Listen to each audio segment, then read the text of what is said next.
Alô, família linda! Seja bem-vindo aí ao nosso canal Vamos Viver Maçonaria. Esse amigo e irmão que vos fala é Jair Gomes. Meus queridos, vocês estão chegando agora no canal. Se inscreve aí no canal, dá aquele tapa no like pra gente crescer a nossa família aí, Vamos Viver Maçonaria. Meus irmãos, eu gostaria que você ficasse até o final desse vídeo, porque o que eu vou te falar hoje é algo bastante interessante. Que vai engrandecer o teu conhecimento em relação a essa temática maçônica. Primeiro, você tem que entender o seguinte. Em relação à estrutura administrativa e constitucional da instituição maçônica, ela apresenta aos seus associados e às pessoas que não são maçom que ela é uma instituição progressista, evolucionista, filosófica, filantrópica e etc. E que seus fins é a fraternidade, a liberdade, a fraternidade, a liberdade, a igualdade e a fraternidade. E há uma ideia bastante interessante, filosoficamente falando, que induz aos seus associados a busca constante da verdade. Então, a instituição em si, ela não apresenta uma verdade absoluta inquestionável. Ela induz, por meio da dualidade filosófica, né, do questionamento, que os seus associados investiguem a verdade. Então ela não apresenta uma verdade absoluta. Mas isso é comum, isso é vivenciado nas instituições autocráticas que levam consigo o nome de maçonaria aqui no Brasil. Falo aqui no Brasil porque é onde eu estou inserido. Isso é comum, termos maçons críticos, maçons filósofos, maçons de fato que não aceita algo na primeira instância, maçons de fato com espírito questionador. Isso é comum aqui no Brasil. Você que é maçom, você que é um bode velho, você vai dizer, não, Jair, aqui no Brasil não, é muito comum os maçons se acomodarem, é muito comum os maçons aceitarem aquilo que a instituição apresenta como verdade inquestionável e absoluta. E muitas vezes, quando se depara com uma pessoa crítica, uma pessoa questionadora, essa pessoa é vista como uma pessoa desagregadora, ou seja, que está ali para semear ideias ao contraditório. Então, a maçonaria institucional, meus irmãos, ela não é muito diferente do espírito que rodeia as instituições evangélicas, onde o pastor tem a prerrogativa interpretativa da Bíblia e que muitas vezes um membro da igreja, se ele não for conivente com a interpretação do pastor, ele vai ser visto como uma pessoa, de certa forma, fora do contexto que ali apresenta. Eu tenho uma experiência muito interessante quando eu estava na igreja evangélica e que ocorreu que nessa igreja evangélica que eu adentrei, que era a Igreja Universal, né? Há aquela temática dos associados, das pessoas que ali pertencem, a sua membresia, induzida pelos pastores, fazer desafio a Deus, ou seja, ofertar a Deus para ter um benefício. Não é verdade? Você que é da Igreja Universal vai convir comigo. Aconteceu que a minha esposa, eu não estava presente nessa reunião, e a minha esposa entrou, né, nesse mundo e, de certa forma, foi convencida a fazer um desafio a Deus por meio de uma oferta até razoavelmente grande. E nós não tínhamos a condição de fazer essa oferta. Mesmo que você seja uma pessoa altamente crítica, mesmo que você seja uma pessoa altamente, digamos assim, desperta, mas quando você está inserido nesse mundo, gente, você é levado pelo o momento ali que você está vivendo. Então, muitas vezes eu não discrimino as pessoas que, de certa forma, elas fazem essas ofertas absurdas, porque o condicionamento, a lavagem cerebral é grande. E o que aconteceu? é que eu sempre fui uma pessoa desconfiada, eu sempre fui uma pessoa crítica, eu sempre fui uma pessoa questionadora. E quando a minha esposa fez esse desafio, eu fiquei cá comigo, como é que a gente vai cumprir isso? Que a gente não tem esse dinheiro.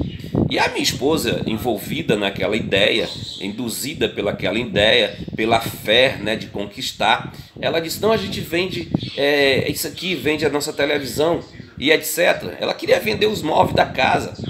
Porém, eu me debrucei ao estudo bíblico. Eu comecei a estudar para ver se eu encontrava uma saída para que aquele desafio, aquela oferta da mesma não fosse, de certa forma, cumprida.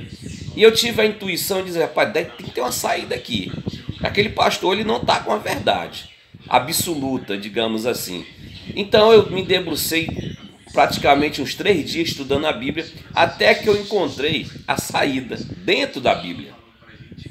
Eu encontrei lá em Levítico, eu era como ter gravado esse versículo, que diz assim, quando a tua esposa fizer um desafio a Deus, ou seja, oferecer uma oferta a Deus, sem o teu parecer, sem a tua autorização, você como marido, você pode quebrar o desafio. Ou seja, você tem autoridade sobre a tua esposa. Então você tem autoridade de quebrar aquele desafio, aquela oferta que a tua esposa ofereceu a Deus. Você tem essa autoridade. Então, na minha inocência, digamos assim, e na minha verdade, eu fui apresentar esse texto para o pastor. E chegando ao pastor, eu mostrei, pastor, a minha esposa, contei a situação, minha esposa fez esse desafio, mas nós não podemos cumprir por uma questão financeira, eu não vou vender os meus móveis, etc. E aí eu apresentei o versículo, o pastor, não, gente, pode não pode. A sua esposa vai ter que cumprir o desafio, senão vai ser castigada. Aí começa aquela babazeira toda. E aí eu perguntei, quer dizer, eu tenho a obedecer a sua interpretação ou a palavra de Deus? Aí o pastor foi e disse, contundentemente, você tem que me obedecer, que eu sou o pastor, eu sou a voz de Deus. Aí foi depois dali, meus irmãos, que a minha cabeça,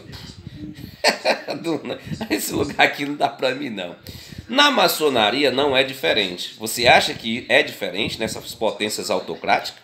Quando um grão-mestre fala, todos têm que obedecer. A palavra dele é inquestionável. E se você questionar, a porta da frente é a serventia da casa. Pode ter certeza disso. Pode ter certeza disso. E se você tiver um venerável que é o dono da loja, é aquele venerável que paga as dívidas da loja, é aquele venerável que sustenta as finanças da loja, ou seja, ele é o bambambam da loja, ele é o dono da loja, também você não vai poder questionar. A palavra dele é final. Então, como é que temos uma instituição onde se diz que ela é progressista, evolucionista e que busca a verdade constante por meio da investigação, e você tem um montão de associados, eu não vou aqui generalizar, que sequer tem um senso crítico de levantar o questionamento, porque sabe que se levantar vai ser, de certa forma, discriminado pela maioria. É desse jeito o que consiste as instituições maçônicas. E outra coisa que eu quero te dizer, é mais uma advertência que eu vou te falar dentro desse vídeo. É uma advertência. Na maçonaria, você vai encontrar muitos maçons imparciais. E a imparcialidade, meus irmãos,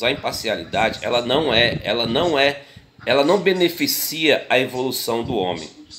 Ela não beneficia o autoconhecimento. A imparcialidade, ela simplesmente beneficia o indivíduo que é imparcial, porque ele é covarde. Ele se esconde atrás de uma malícia que é da sua própria natureza.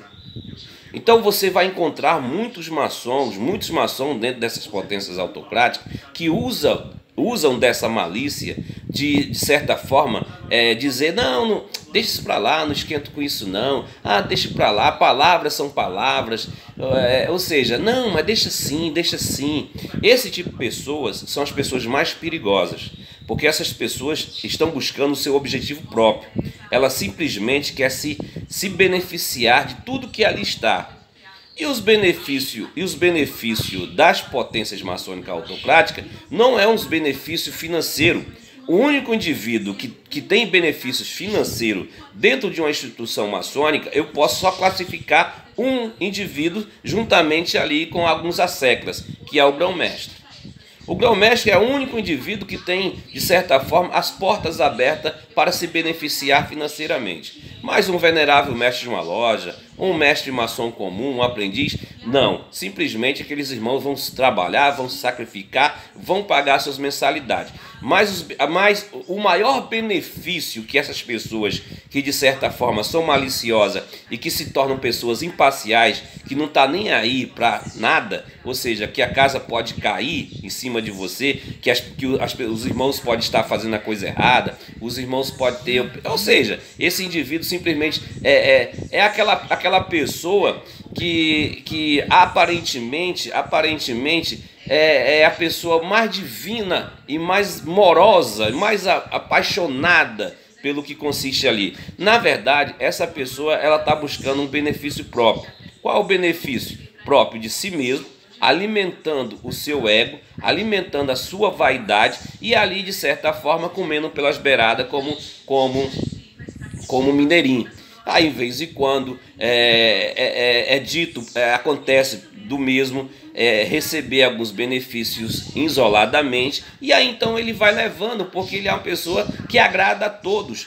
Um indivíduo que agrada a todos, ele deve ser altamente vigiado. Ele deve ser vigiado, porque o interesse dele, a natureza dele, ele só tem um intuito: beneficiar a si mesmo. O indivíduo que beneficia a todos, o indivíduo que, ou seja, está ali simplesmente dispensando todas as virtudes para todos, ele tem só um objetivo: se beneficiar a si mesmo. Esse tipo de pessoa é a pessoa mais, digamos assim,